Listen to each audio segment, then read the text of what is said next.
Richard Branson has achieved a lifelong dream after a successful flight to the edge of space. The billionaire businessman hopes the voyage is the beginning of a new age of space tourism. As Floyd Cush reports, fellow billionaire Jeff Bezos is right behind Branson, with a similar launch planned in just over a week. Gliding in for a smooth landing at New Mexico's Spaceport America, Richard Branson's lifelong ambition is fulfilled. The first billionaire to make it into orbit all smiles post-touchdown. But honestly, nothing could prepare you for the view of Earth from space. The whole thing was just magical. Virgin Galactic's successful mission on Sunday took 17 years to pull off.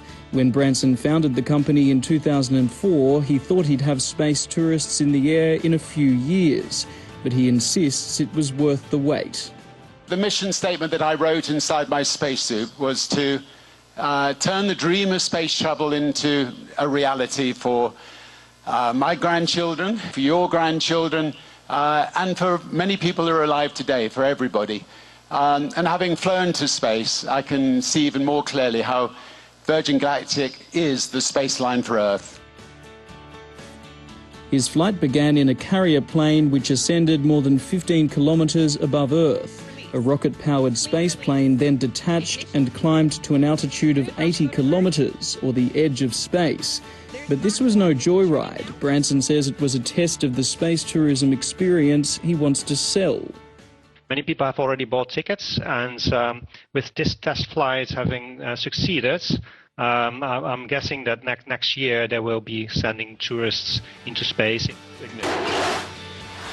Branson won't have a monopoly. Fellow billionaire Jeff Bezos is hot on his heels, with the launch of his company Blue Origin's commercial rocket expected in just over a week. Around 600 people have already paid deposits for tickets on Virgin's spaceplane. It will cost them up to $250,000. But if Branson's experience of a lifetime is anything to go by, it could be worth every penny. Floyd Cush, TRT World.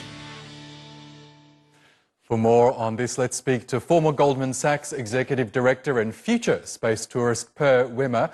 He's also a founding astronaut with Virgin Galactic, and he joins us now from Milan. Great to have you back on the program, Per. Firstly, what's your reaction to the successful maiden voyage of the Virgin Galactic spacecraft? Oh, I'm emotionally touched. I'm so happy for Richard. I know how dear to his heart Virgin Galactic is to him. He's got 450 companies, but Galactic has got to be one of the ones closest to his heart. And this is a lifelong dream that he wanted to do, going to space and coming back safely, and therefore paving the path for the rest of us as founding astronauts to go to space soon. That's right, and to make yourself a founding astronaut, you actually paid $200,000 for a Virgin Galactic ticket some 15 years ago, which is actually a bit of a discount now that prices are at around $250,000 for a ticket. But I'm wondering, have you been told when you might actually be going into space now that this maiden voyage has taken place? I think it's realistic we get to go next year at some point, hopefully in the early part of next year. No doubt the Virgin Galactic team will be busy preparing for things during the autumn, and then we get to go. There was two main milestones I was waiting for. One was for Virgin Galactic to get its commercial license. It got that a couple of weeks ago. And then for astronaut number 001 to take his flight, Richard Branson. He did that successfully yesterday. So the path is now cleared, and I'm ready to put my suit on. I've got it all ready and set to go to head out for the runway and hopefully head into space. It's going to be a trip of a lifetime. It's going to be magical, like Richard is saying. I can't wait to go. And yes, it's been a long journey already. We've had setbacks along the way. And for me personally, I bought my first ticket to space 21 years ago. So you can imagine patience is a good thing and virtue in space. But now it's finally happening, and I am so excited.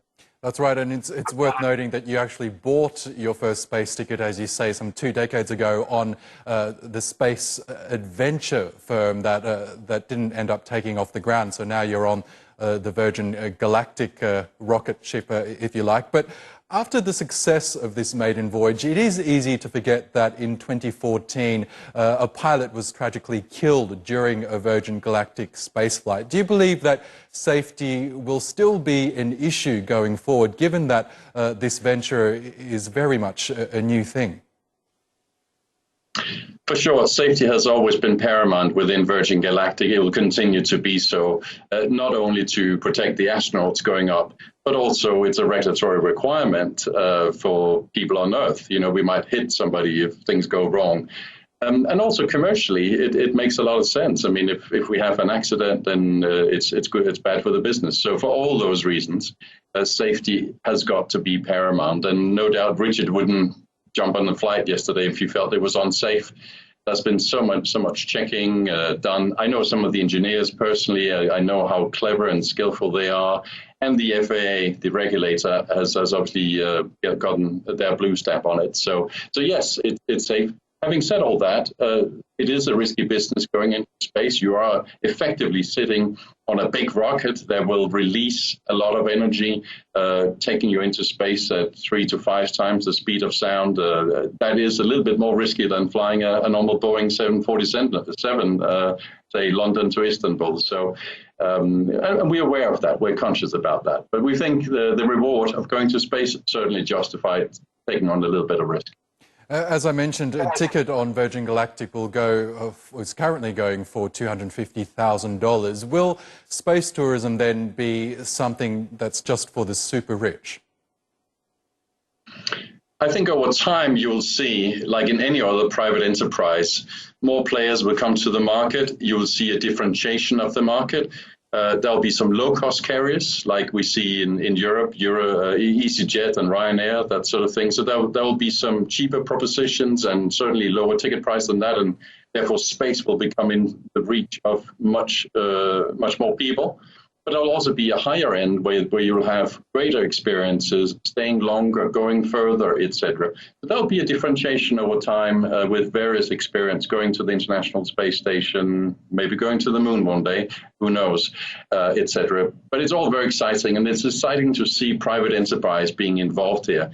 In the past 5 years, there's been an exponential amount of money going into the private space sector, in addition to government money being spent. So it is really a new dawn, a new era for private space at the moment. And it's so exciting to be a little part of that. It sure is, and all eyes now will be on Jeff Bezos's Blue Origin launch, which is due to take off in about a week's time. But Per Wimmer, until then, thank you so much for joining us again on the program. Still ahead here on Money Talk.